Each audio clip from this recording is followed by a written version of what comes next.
So in the previous video, I talked about how I went from healthy to sick. If you haven't watched part 1, jump back there, give it a watch.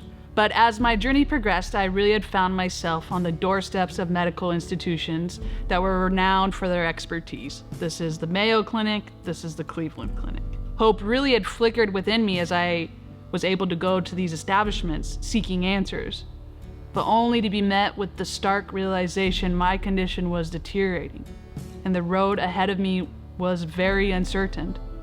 I felt like I again was fighting the battle with questions, which I said is not a very good way of winning. At this point, after they didn't have answers for me, I felt like I was just waiting for the stamp of death date. You have 3 months to live. And in some ways, wanting that because I had nowhere else to go. I had done everything.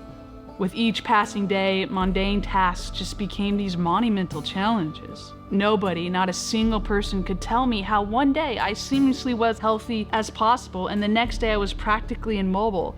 For the next 2 years, all I really knew was machines and beepings and white coats and nurses digging in my arm and nurses shoving tubes and the cries of the room next to me and feeling like a prisoner and just incredibly sick, and the smell of the hospital. It all still really haunts me today. But life felt impossible. I'd been sent home with a jug of morphine, and it really just felt like it was something to pass the time until I was dead. I got really to the point where all I did was cry and wonder if dying was, honestly, the best option for me. Yet amidst the chaos, a flicker of defiance burned within me. I don't know if it was a flicker that started with me or a flicker that started with my family. But I refused, and they refused, to surrender to the relentless onslaught of illness, clinging to the belief that somewhere, somehow, there existed a glimmer of hope. So, the search began.